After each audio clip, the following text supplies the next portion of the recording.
Coming up next, Chris Jericho returns to K100 to tell us all about the Inner Circle in Vegas, his angle with MJF, his feud with Orange Cassidy, what's the situation in AEW when it comes to writing, booking, and formatting shows, plus his new book, The Complete List of Jericho.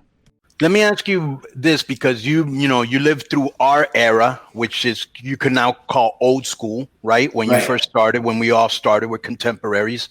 And then you come forward to, we're getting into 2021. What are the major differences that you've seen in the business in that time, both good and bad? And I will tell you, one of the best things I've seen is obviously that there's not that rampant drug use that there was before. No, and that's one thing. I mean, now it's weed and alcohol. There's really no pills. There's really no drugs. It's weird, man. Like it's been a really cool environment with AEW, because Tony is, and you never want to say this, he's one of the boys to an extent. He's one of the boys in that he hangs out after the show. He's very generous with, there's always, check this out. There's cool or warm. What do you call like warm coolers? Not coolers, but they keep things warm. The warming, yeah. Koozies. But big like lockers. But inside is steak and salmon and burgers and pizza and all that stuff. So there's food after every show for the entire crew. And half the time there's alcohol as well. So it's almost like an after party after every show. But the thing about it is, the reason for that is the Khan family have a sports background. The McMahon family is a wrestling background. In sports, you take care of your athletes and you make sure they're fed, and you make sure they get to the gig, and you make sure they have a place to stay. In WWE, you don't. It's up to you. You find your own food, you rent your own hotel, and you get your own rent-a-car and have at it. So that's the biggest difference between AEW and WWE as far as the atmosphere surrounding the shows, for sure. You'll love this, because I do the same thing in TJ, but this is the Mexican version of what you just said. So this is what we do. Check this out. We have a guy come up, and you've seen this, Chris. You know that spit thing that goes around and they cut the meat off and then they put it in a taco? So we get one of those guys, okay, that come up literally next to our dressing room. Okay. So during the whole night, you're just going there and you're getting tacos, and you don't got to go out at 2:00 or 3:00 in the morning to try to find somewhere that's open in your wrestling clothes, and maybe it's closed and you're all pissed off, and everybody's eating together, and it brings like a camaraderie. You know what I'm saying? Yeah. No, and that's what I was saying, kind of the way WCW is there was that camaraderie because everyone was together. And the difference now, like you said, is just everybody's just cool, and everybody wants to be hanging out. And not that WWE wasn't like that, but unless you did a European tour, everybody was in different hotels, and some guys are leaving right after the show. Some guys got to drive to the next town. Some guys like to stay, and different cliques too. And different cliques, and this one there really isn't. I mean, there are your cliques. I'm not going to say that. Obviously, it's wrestling, so there is. But usually, it's a pretty cool crowd. And everyone's just hanging out, man. And that's what you said. That's where I feel like this is the modern day equivalent of driving down the highway. Whereas now with Chris Jericho being, the 30-year vet, instead of having, 2 or 3 guys in my car, which I never would if there was driving at this point, I got 15 guys gathered around listening to, stupid stories. And that's kind of the difference. They're hearing these stories and hearing these tales directly from me after the show. Which is the same way we used to do. You hold court. Are you holding court after the shows? Yeah, and not always. I mean, it's one of those things where remember, like Tony Khan loves the stories of the worldwide tapings that we used to do in WCW. like they're going at 8 tracks afterwards. Yes. And stuff like that. and Konnan and Disco, I'm talking about, because you had like 150 rogues. And everyone was getting fucked up and drunk and whatever we were on back then, the advent of ecstasy, for example. And all of that, like he's so obsessed with it because he is like the ultimate wrestling fan. He watched those shows. So when I tell him like those shows that you watched, 80% of the guys on that show were either still drunk or super hungover. He just thinks that's the greatest story in the world. So tell me more. So there's a lot of that sort of stuff. Which leads to, and of course, Cody loves all that history. He's a big historian. Bro, you know what I saw the other day, which I thought was really cool, and I thought of Disco the minute I saw it was, did you see that promo that Cody Rhodes did last week with Tony Schiavone in front of him, like a Mid-Atlantic type thing. I just saw it right now. Yeah. That was great. That was great. It brought me back. Almost like when you watch, like, have you seen NWA Power, Chris? I've seen it on YouTube a bit, yeah. Right. If you see the setup, it looks like the old school center stage. You know what I'm saying? Yeah, it's funny because somebody was pointing that out about the old school promo or something, and I watched that just today. Actually, Ricky Starks did one, and I was like, I text Cody and Tony, like, when did you guys start doing this? Like, I want to do this. This is how I learned how to do promos. Right. In the box in WCW, they would have those in the back. How great were those with Lee Marshall? Lee Marshall, he was awesome though. The most underrated interviewer in the history of the business. Because those were great, weren't they? And you are 100% right, Disco. And here's the thing: he would have a little book, and he'd be like, "Okay, Grand Rapids, Michigan. Let me look it up. Ladies and gentlemen, returning to Grand Rapids, Michigan, the home of Jim Neighbors." Right.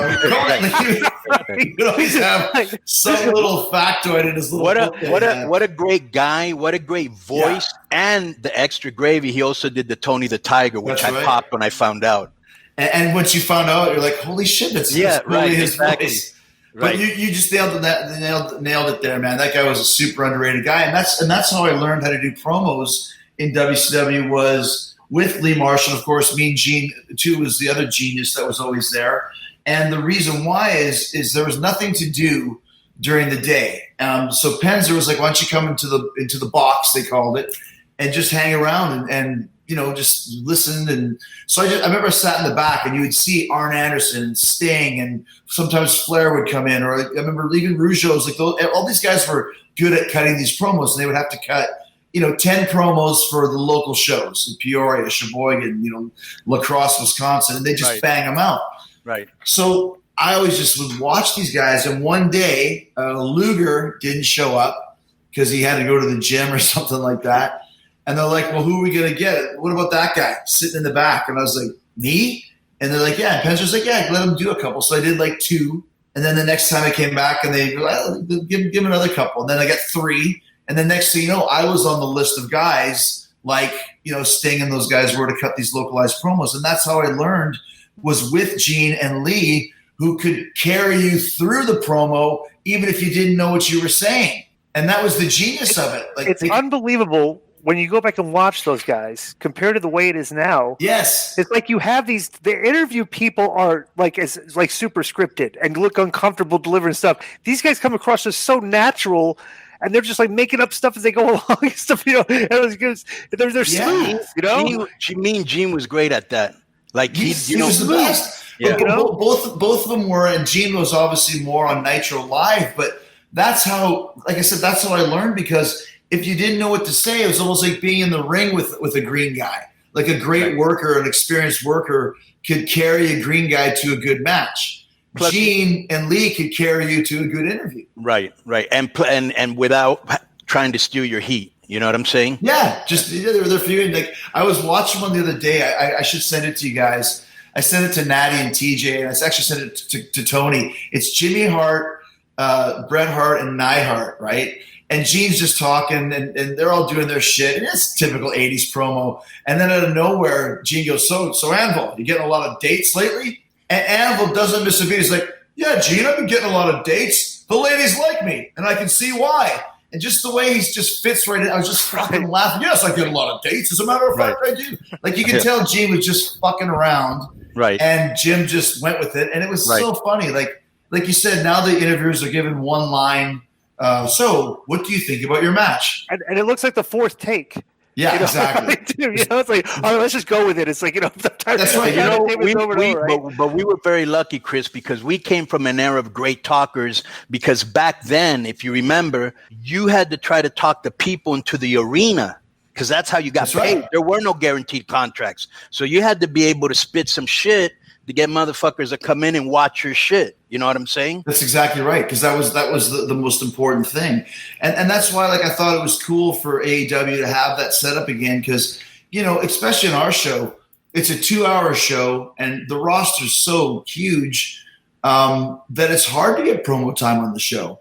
And as it was back in those days, so when you have the box, the old school localized promos, even though we're not going anywhere, we're in Jacksonville every week, it still gives guys a chance to get their mind sharp it helped them to learn how to be quick and how to stay on your feet. And that's what being a good promo is all about. Let me ask you this. Do you ever go back and look back at your stuff like over like say like I want to like spend a day or like just spend a period of time where like you say, hey, I want to go back and look at me 5 years ago, 5 years before that, 5 years before them, 5 years before that. Do you ever like retrospectively like in rabbit holes you go back and look at some of your stuff like and see how your characters like evolved and changed and like different the tone of your character change over time? Do you ever like go back and do that? It's interesting. I don't do it by choice, but the one of the fewer and fewer cool things about the internet now, especially Twitter and Instagram, is they'll post 20 years ago today or 10 years ago today or on this date, and you'll go back and watch. And there was just one the other day. It was me and The Rock for the WCW title or something like this, and I don't know if I've ever seen it, but you watch it back and you're like, this is really good. That would be different. This would be different. Or some of the promos that you used to do, especially around there's a lot of them around the Invasion where it was like me, Kane, Rock, Undertaker, Austin, like we're all in this one room and they would have to semicircle us because everybody was so fucking big and there was only room for 5 guys. So on the outskirts, like Taker would be like over here, right on the edge, and you just watch it back and see how we would do these promos. Like these are like 5 legit main event guys. So I always can kind of see that difference in promos because the younger you are, like watching my WCW promos when I see them, they're good, but they're obviously of a guy who's still doesn't really know how to talk, even though maybe I was good at the time. But you know what though, those promos, because I went back and did this the other day. I went back and looked at some of your stuff and everything and all that. The one thing this is different. This is what's changed in wrestling, bro. When you were your WCW promos, everybody's voice was raised. Right. Everybody had more and stuff and like your voice is like and it's like our voices have kind of like the voice of the wrestler is kind of like lowered and lowered and lowered and lowered and lowered over the years, and now to the point is. They're literally just standing in the middle of the ring with microphones, having conversations and discussions with each other. And that's kind of where it's gotten to. And I think the emotion is missing, like the way it used to be. Like the raising the voice and stuff. I think everybody's trying to act too much and be too smooth. What do you think? I think you just said that acting is the secret. Now, wrestling, as you know, it's very rare that you can find good actors. But take example like a Cody, for example. He knows how to raise the voice at the right time. Dustin Rhodes, he knows exactly when to kick it in. I feel I'm the same way. But there is a lot of guys just basically talking. And I will say this to your point. In 2008, when I turned into the suit and tie Jericho, one of the things that I did, which at the time, now it's like whatever, but at the time, I had just seen No Country for Old Men. Weren't you speaking really low and like really deliberate and pissing people off? Was there a time when you weren't even talking at all? Is that the same character? That was just a short period of time. No, that was in WWE a couple of years later. But the one that we're talking about is when Javier Bardem played that Anton Chigurh, and it was very low talking and you almost had to pay attention to what he's saying. And when I started doing that, nobody was doing promos like that. It was like Disco said. It was very much like yelling and screaming. And I said, let me just take it the exact opposite way and turn it down. I remember sometimes I'd be doing a promo and someone in the crowd would go, we can't hear you. And in my mind, it'd be like, we better fucking listen then. And that's when they would really have to listen to what you're saying. And then when they're really listening, that's when you can reel them in because they have no choice but to really hear what you're saying. But that was very different. That was only 2008. And here we are in 2020. Almost everybody's doing promos like that without the reason behind it. Right. 100%. Let me ask you a question, Chris. Is there anything about AEW that you personally want to see change or you're helping change, or do you think everything's good how it is? Well, I mean, everything isn't always good. I mean, we have a lot of sometimes details slip through the cracks. We still have quite a few times, not quite a few, but you have times when very similar angles will happen one after another. Example of that was a few weeks ago when the big question was, will MJF join the Inner Circle? We had this big, long thing about whether MJF is going to join, and I think it was a town hall. That's where Bischoff was there asking the questions. Is he going to join? And as soon as we were done, we went to like a package where Taz is asking Will Hobbs if he's going to join Taz's team. And I was like in the production meeting, I was like, guys, like, how can that even be? Like, it's the exact same thing. So we never noticed that. It's like, well, maybe we should move that package somewhere else. And in the future, let's not use the word join for Will and Taz. Are you going to come with us? Are you going to work with us? Are you going to be part of our team? Will MJF join the Inner Circle was the tagline for a pay-per-view match. Therefore, any other joinings should be suspended for this duration. And that's just common sense, but sometimes those things kind of fall through the cracks. I would like to see a little bit more of a detail guy or a little bit more attention to those sort of details. But you also got. Let me just say this. But you also got to remember, and this is why I always kind of give him like a little pass on certain things. Is all the guys, whether it's Omega or the Young Bucks, Tony Khan. You know, this is the first time they've ever really done TV or even been in that position. So you're going to make a lot of errors that are inherent to being in your first year in any fucking business, you know, plus shit that's unexpected that also gets thrust upon you. You know what I'm saying? Well, you're right. And that's the thing. And I think it's one of those things where like we don't have writers and we're very proud of that fact. I think that we could use who formats the show? Who writes that? I mean, you've seen format sheets over the years. Who writes the show? Well, I mean, like, I don't know who writes all the different stuff. My stuff, I book my stuff. I book all my stuff. About did they give out a sheet, like a production sheet? Like, yes. So I think QT Marshall takes all the ideas for the week, and then he's the one who kind of formats them. Puts pen to paper. Yeah, Tony will say this. You know, obviously, it's always about the opening quarter, the crossover quarter, and the final quarter. So I think Tony decides where he wants that.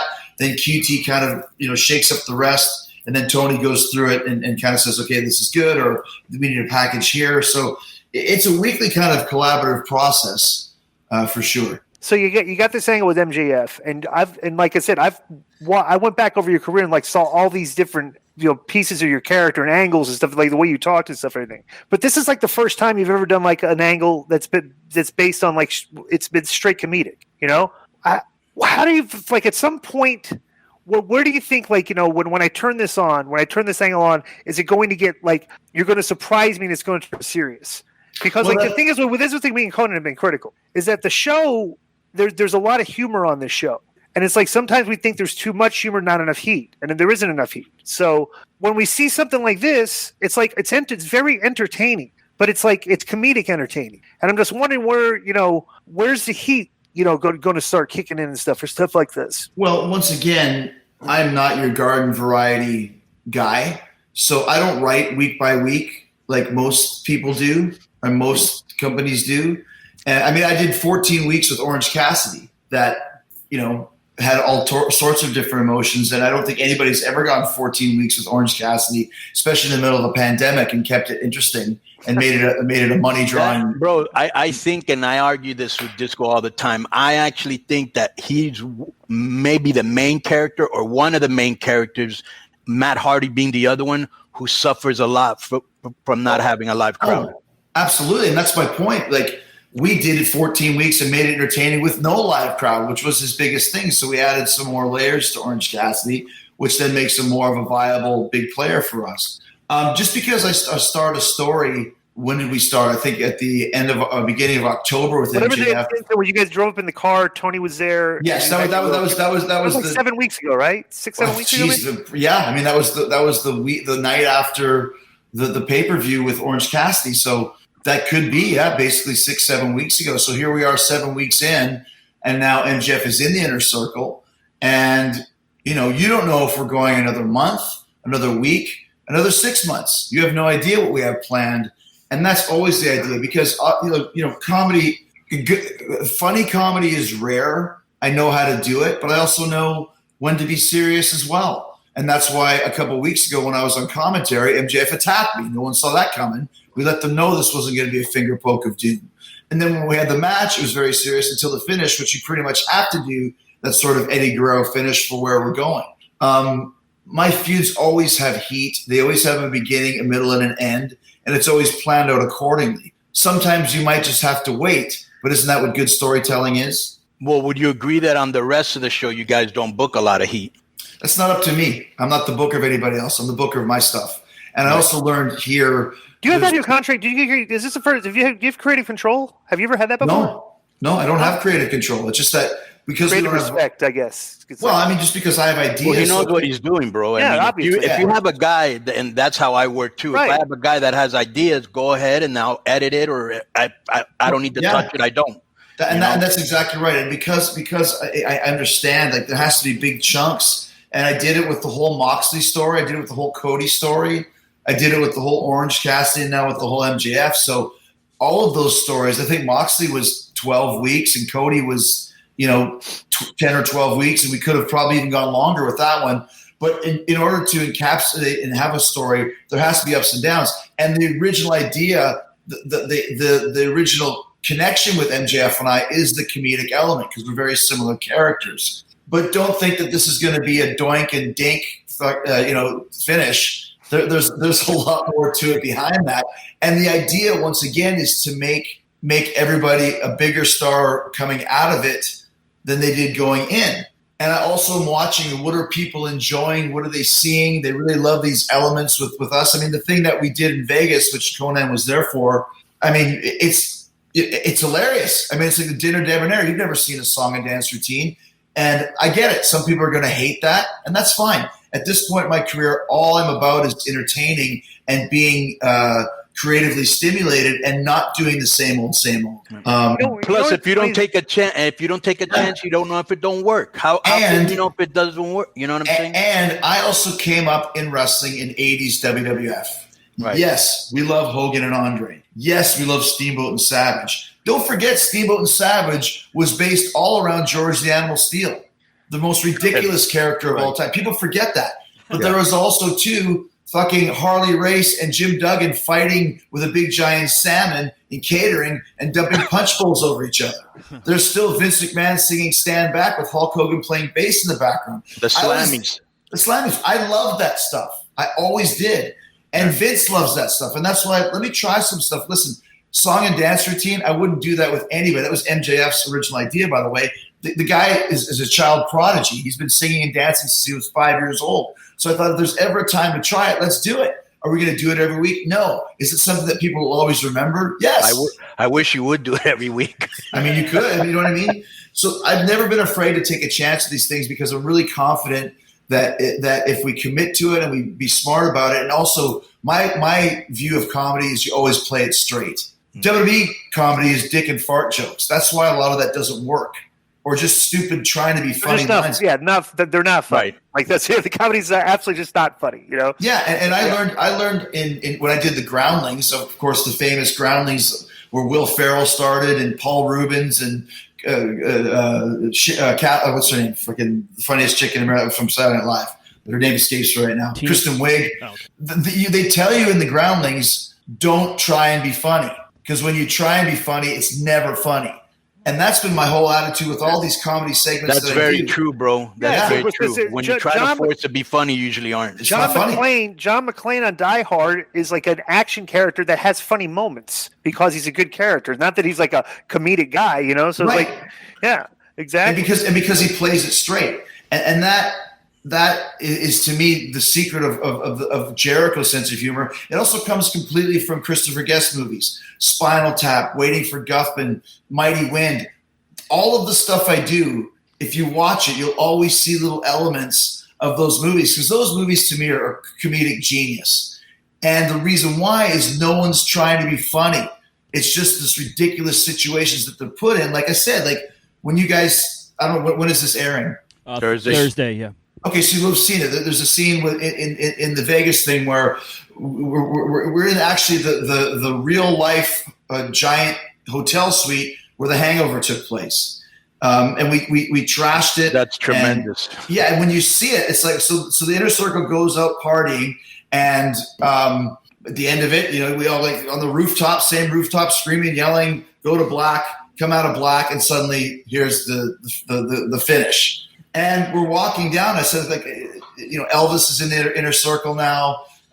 Everybody's wasted. The place is trashed. And we walk past a room where Santana's throwing Funyuns at a bunch of chickens, like farm animals. Right. And just the way that we see the farm animals, and Elvis goes, "Who brought the farm animals, baby?" And I just look and I'm like, I just don't even sell it because, of course, why wouldn't there be farm animals in here? It's not like, look at this, there's chickens. It's like you're taking one of Vamp's stories and making it real life. Exactly. And when you play it like your favorite movie, where you're just like, well, why wouldn't Elvis be in the inner circle? Right. Why wouldn't there be chickens everywhere? Why wouldn't Sammy Guevara have gotten married 3 times in the course of this night? Bro, when I saw you guys all standing there, I told you, I go, this looks very Las Vegas, because you were all dressed, like clubbing, right? Elvis was there, Piff was there, you know, and it just looked like something you'd see a bunch of bachelors. And then the great thing is, without having to say it, you're actually in the same scene that from, what was that movie you just said? Hangover? From Hangover, where people are going to be like, oh, shit, I remember that. You know what I'm saying? Without you even having to say it, subliminally it hits them. And that's my thing. So when you talk about too much comedy, guilty as charged. This is a lot of comedy going on. But I feel it's the right type of comedy because, once again, it's like the Dinner Debonair, and you guys will get this. That's 100% the Blues Brothers.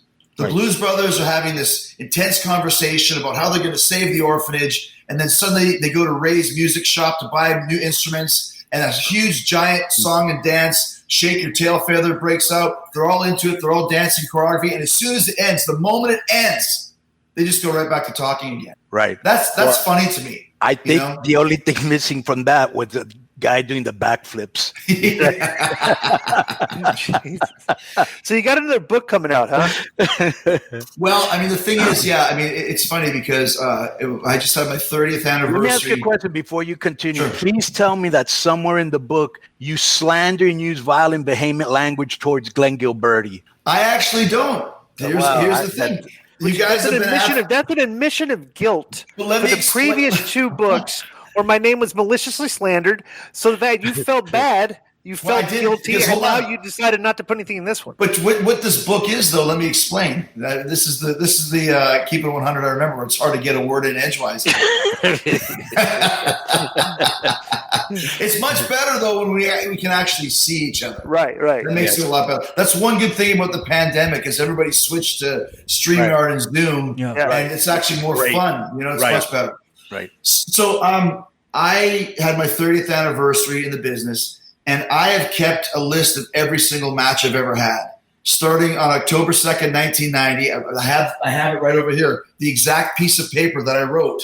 Pinocchio Alberta versus Lance Storm. I have that 30 years. Is that when you later. were Cowboy Chris Jericho?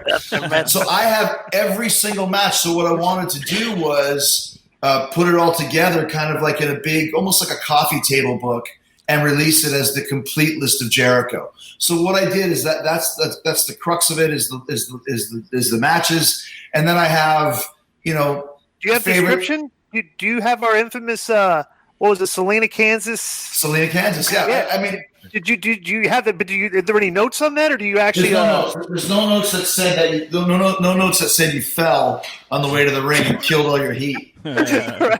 But we did invent one of the best spots ever with the drop down where I came up too fast and I tripped you and you went sliding out to the bottom rope outside the ring. I should use that again. I'm actually going to look it up right now. Not a bad spot, right? It's not a bad spot. I think the reason why it's not a bad spot, but we did it for real by mistake. I know, yeah. Let me ask you a question. When you were going through all your notes, Chris, give me 1 or 2 things that just stand out that you had forgotten. You were like, holy shit, or anything like that. I get a lot of those moments these days. I've forgotten tons of stuff. So here's like an example of these. See, this is how it is, almost like Unabomber. Like all of these are written there, right? So I just rolled up in '98. So for example, if you were a serial killer, that would be like your Listati's are, right? So hold on. So on October 22nd, 1998, I had my 916th match versus Disco Inferno. Wow! It was in Albuquerque, New Mexico. I won by a lion tamer, and it was 2 stars. That's tremendous. Remember when 2 stars was just like, okay, that's your basic match. Well, these are my opinions, not from anyone. This is just what I thought about it afterwards. Oh, you gave us 2 stars. I was going to say, you gave us 2 stars. But then earlier on August 31st for my 896 match, Disco Inferno, Miami, Florida. I won by the lion tamer again. That one got 3 stars. That's tremendous.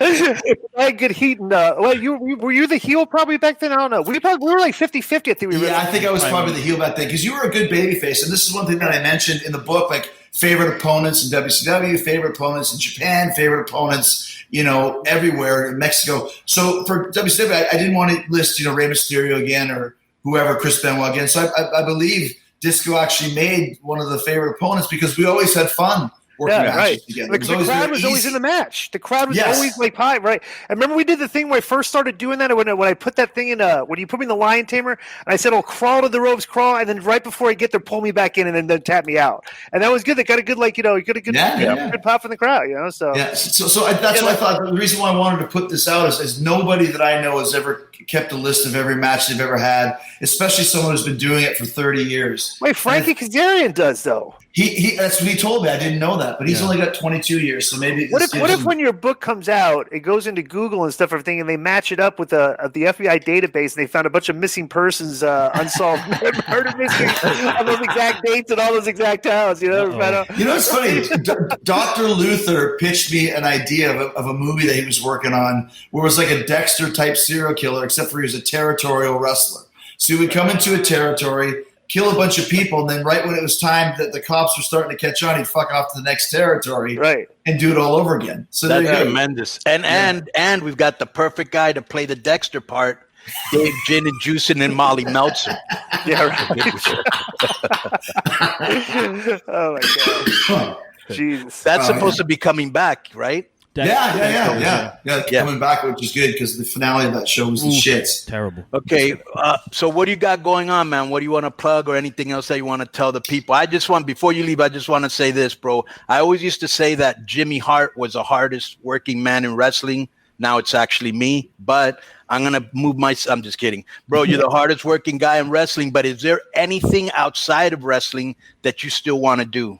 It's funny because I do a lot of different stuff. But it's never anything that I plan. It's just kind of stuff that comes my way that seems interesting. Because it all stems from the fact, as you guys know, when I was a kid, I wanted to be a wrestler and I wanted to be in a rock band. So once I was able to accomplish those things, then you become a little bit fearless. Then you can try all these different things. Because once you have confidence, as you know, then you're dangerous. So why have you tried everything besides acting? Well, I think it's not so much that it's everything besides. Like it's just a matter of it's hard to get cast, and I just did 2 Kevin Smith movies, which was great. And there's always I didn't know that. Oh, I did Jay and Silent Bob, the reboot that came out. There's one that's in the can called Kilroy was here.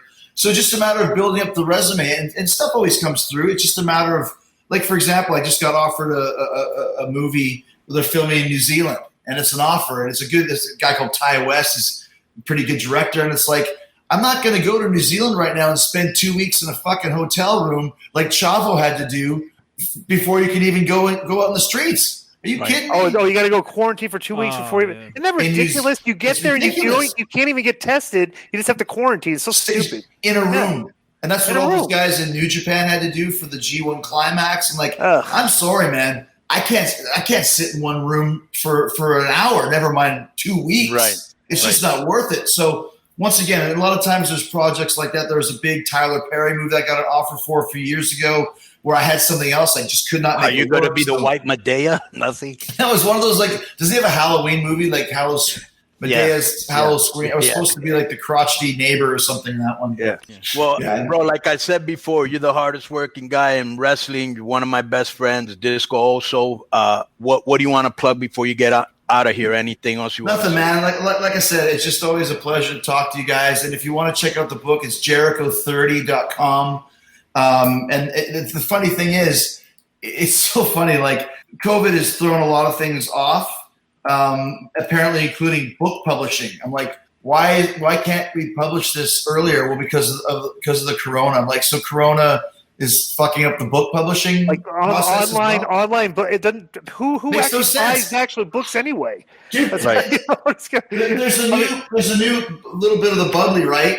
And the first one had like no foil, And so we're making another version because people want it. So let's put like a whole top foil on it. Let's make it gold. We got the message back that gold foil is not available because of the Rona, but silver foil is. It's like, what? What does that have to do with anything? I've got my eye on you. Wait, I want to keep. I mean, we're keeping our eye on you too because we've known every time now on the show that you do something ridiculous, and me and Connie go, "Why do we do that?" And then, he's going to put that on a T-shirt and sell it. So we're going to watch for the next one, right? Is that what I'm seeing? Is that thing behind your show? Is that the new AC/DC album? Yes. Now, how is it, by the way? I haven't heard it yet. Willie Mack said it's fucking really good. It's excellent. It's excellent. They did a great job of it, man. The thing is, I heard one, Stand By Me or Stand By Me. Shot in the Dark? Yeah, it's a video. Yeah. Bro, that guy hasn't lost his voice at all. No, it's let great. me ask you quick. Eddie Van Halen passed, so it's like, give us your top 3 Van Halen songs. It's funny because I'm not one of those guys that just talks about the Roth era. Because I like all eras of Van Halen. Because to me, when people go, I just like the first 6 I didn't albums. like Sammy Hagar. I did not like it's all Van Halen to me, man. It's all Eddie Van Halen. So, I love Hot for Teacher. That's probably my favorite. I love I'm the One from the first record. And I'll go maybe Dreams from the Sammy Hagar. I like so this is Love. It's my great favorite tune. Great tune. Yeah. You can't go wrong. You can't. You can't. That's what I'm saying. You can't like. There's so many great bands. Let me throw this out there. When Van Halen was on and popping, I was living in California, so you couldn't fucking escape their sound. Plus, when I was in the service, I actually had this guy that I drove to the base with, and our deal was going to the base, we played rock because that's what he liked, and going back home, we played hip hop because that's what I liked. You know what I'm saying? So you always heard Van Halen, but I always thought Chris, and I know that Eddie was the guitar virtuoso and all that. I thought, what's this guy's name? The lead singer? David Lee Roth. David Lee Roth. Bro, he's one of the greatest frontmen of all time. And I put him up there with like Freddie Mercury. Yep, and guys like, okay. No argument here. Great lyricist too. Wrote some great stuff. And give me your best 3 frontman, Juventud Guerrera not included. Boom. Go ahead. Yeah. Hey, baby, do you want me to fade in the Hoovy voice, baby? It's fucking feet. I am going to say, you can't go. I'll obviously Roth. Right. Okay, here's my qualifications. Without a guitar, Mick Jagger's up there. It's David Lee Roth. It's I love Bruce Dickinson from Iron Maiden. And with a guitar, Paul Stanley from Kiss is probably the best frontman with a guitar, which makes a big difference too. I like Bono. Oh yeah, he's great. Yeah, you know what though? That's the thing too, because you're doing a character. You're doing a rock star character. So it's like we've shown some clips and stuff. When we went back and looked, bro, the rock stars back then they dressed so much more like rock stars than rock stars today. Like there are no rock stars. Why do you think, Chris? Why do you think today's generation underdresses so much? Why? Because I know they dress. I know they dress like that in real life, but the majority do. I know in real life everybody's all kind of cash, but why don't you look like a star when you're on TV? Why do you think that is? I think it's because it's one of those things. Like Gene Simmons told me years ago, always look like a star. When you leave your house, look like a star. Right. That's why you never see me I never wear sneakers and I never wear shorts in public unless I'm going to around my house, going to the gym or whatever. But I'll never fly with sneakers or shorts or any of that stuff. You'll never see me on TV without some type of an outfit, a costume, something on.